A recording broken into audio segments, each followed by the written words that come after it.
नमस्कार। तो आज हम पढ़ेंगे मगध का उत्कर्ष। मगध के उत्कर्ष में सबसे पहले जो वंश है उसको माना जाता है हर्यक वंश। इसका जो पहला शासक था वो था बिंबिसार। बिंबिसार सबसे पहले पहला मगध के उत्कर्ष में पहला शासक को माना जाता है, जो कि एक बहुत ही कूटनीतिज्ञ था। कूटनीति आपको समझा दूं कि ये मगध था, ये अंग था, ये वज्जी था। अब वो कई जगह शादियां करके राज्य को अपने राज्य में मिला लेता था, तो कई जगह आक्रमण करके अपने राज्य में मिला लेता था। उसकी 4 पत्नियां थी।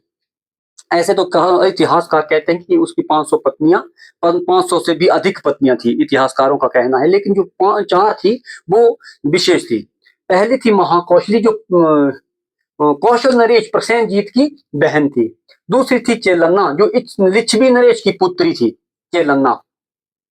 और तीसरी पंजाब से थी क्षेमा, और आम्रपाली वैशाली की एक राज नर्तकी थी क्षेमा।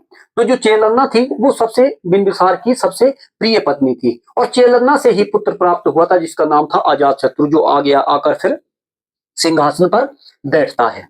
तो बिंबिसार ने जब ये महाकौशली से शादी की तो कौशल नरेश ने उसको दहेज में बनारस का एरिया दे दिया था। बनारस के एरिया में आपको बता दूं, उस समय 2500 साल, आज से 2500 साल पहले की बात है।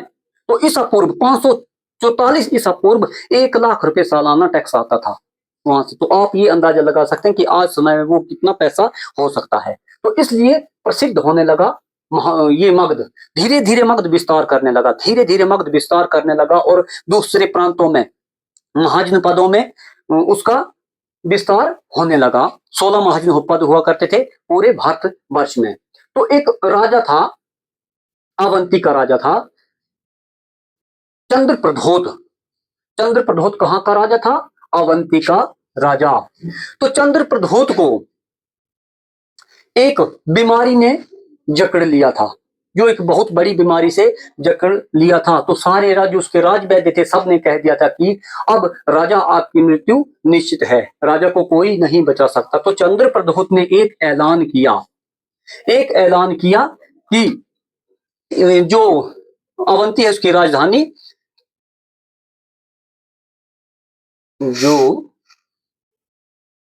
महेशमती थी राजधानी अवंती की, तो उसने अवंती में ये कह दिया कि भाई अगर कोई महाराज की मृत्यु से बचाता है महाराज को, उसका जो इलाज करेगा, तो मैं पूरा अपना राज्य उसको दे दूंगा। तो जब ये पता मगध नरेश बिंबिसार को लगा, तो उसने एक अपना राजवैद्य डॉक्टर को भेजा, राजवैद्य को भेजा, जिसका नाम था जीवक।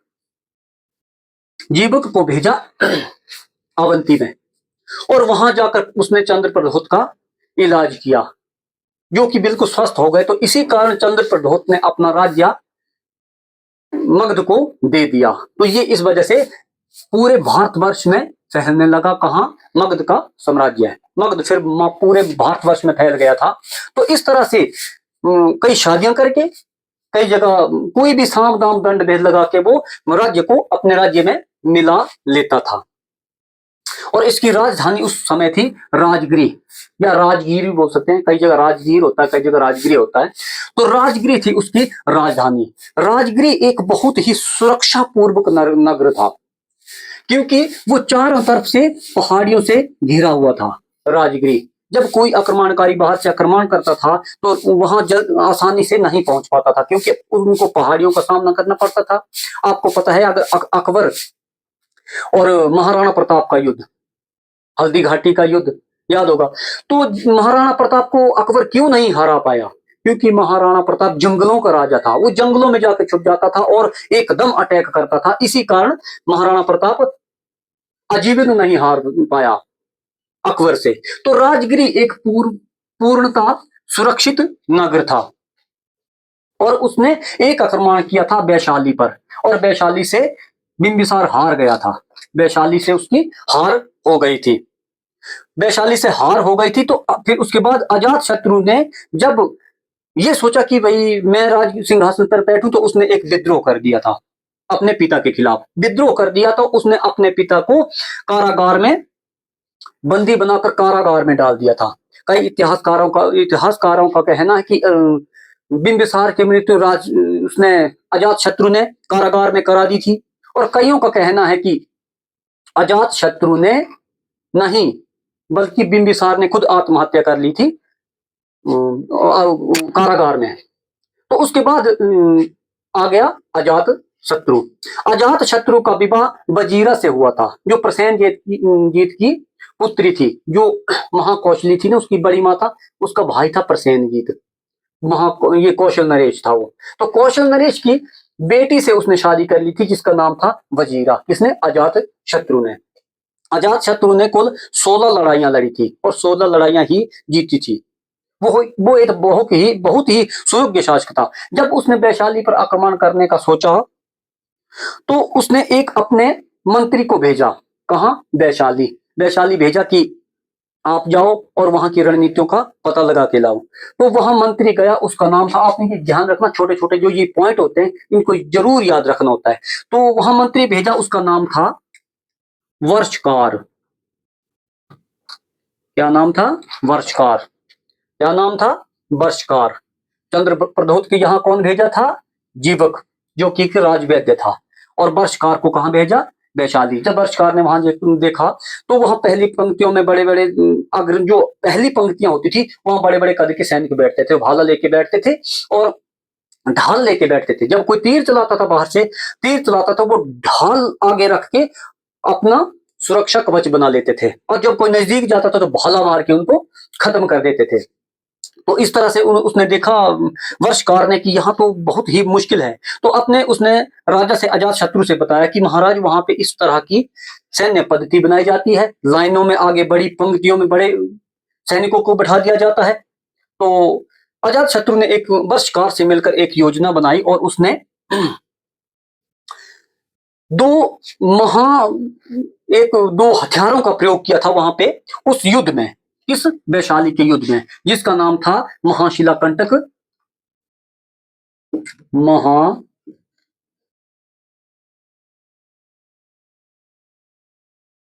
महाशिला कंटक और नंबर 2 रथमूसल। ये दो, रथमूसल और महाशिला कंटक। बाहुबली मूवी में आपने देखोगा, जो भलाल देव था वो रथमूसल चलाता था, रथ पर बैठ के, जो आगे पंखा लगाया होता था उसे रथमूसल कहते थे। और महाशिला कंटक, जो बाहुबली गोल पत्थर को रख के दूर से फेंकता था, उसको महाशिला कंटक बोलते थे। तो जो पहली बार और भी आखिरी बार, उसके बाद उसका प्रयोग भी नहीं हुआ। तो अजात शत्रु ने वैशाली के युद्ध को जीतने के लिए इन दो हथियारों का प्रयोग किया था। आपको ध्यान रखना है, क्या नाम है? महाशिला कंटक और रथ मूसल। क्या नाम है? महाशिला कंटक और रथ मूसल। और अजात शत्रु के समय में ही पहली बौद्ध संगति हुई थी। पहली बौद्ध संगति कब हुई थी? अजात शत्रु के समय में। कब हुई थी? 483 ईसा पूर्व, जब अजात शत्रु का कार्यकाल चला हुआ था, तो उसी समय बौद्ध संगति हुई थी। कहां हुई थी? राजगिरी में एक गुफा के अंदर हुई थी। और दूसरी आपको पता है 4 बौद्ध संगतियां हुई है। दूसरी बौद्ध संगति कहां हुई थी? वैशाली में। तीसरी बौद्ध संगति कहां हुई थी? पाटलिपुत्र में। चौथी बौद्ध संगति कहां हुई थी? कुंडलबन, कश्मीर में। तो जो पहली संगति कराई थी वो अजात शत्रु ने कराई थी। दूसरी संगति बौद्ध संगति कराई थी, जिसका नाम था कालाशोक। जब हम शिशुनाग वंश पढ़ेंगे, शिशुनाग वंश, तो उसमें कालाशोक होता था। शिशुनाग वंश में आता है कालाशोक, जब तब मैं पूरा समझाऊंगा। कालाशोक ने कराई थी दूसरी बौद्ध संगति। कालाशोक ने कराई थी। कहां कराई थी? वैशाली में। वैशाली में कराई थी।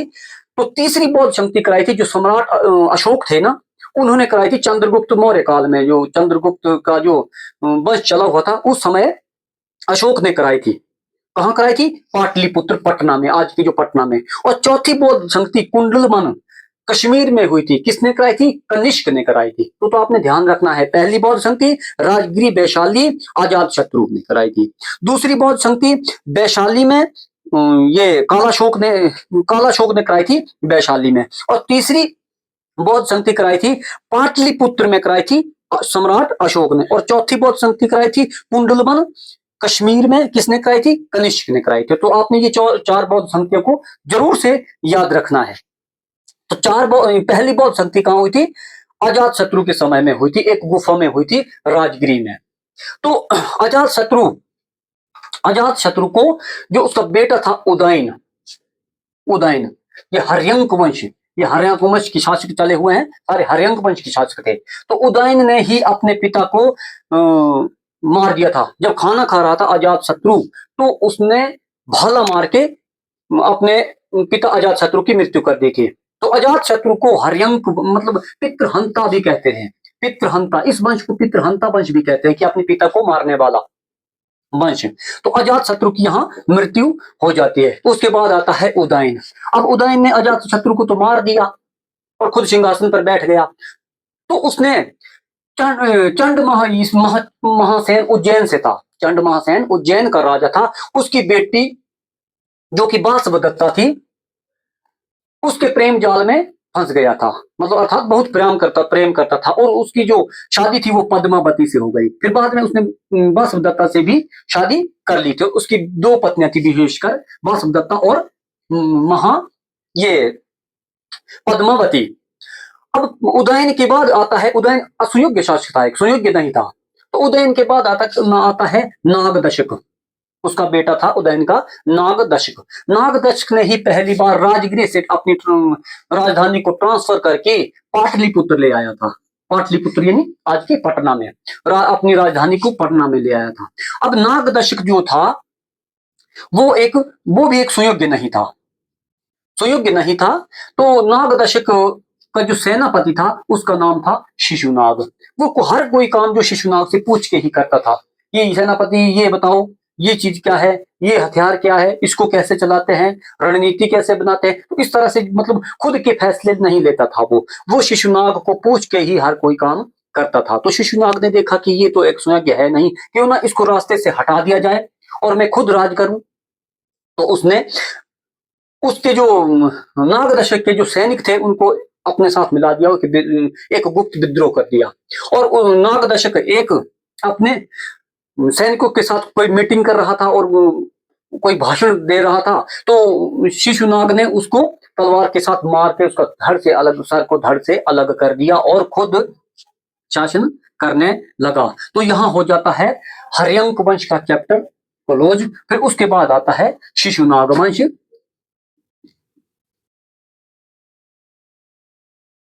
शिशुनाग वंश तो उसके बाद शिशुनाग वंश ने शासन किया मगध पर और फिर राजधानी थी उसकी पाटलिपुत्र। तो वीडियो अगर आपको सही लगी हो तो लाइक और शेयर करना और सब्सक्राइब करना मत भूलना। धन्यवाद।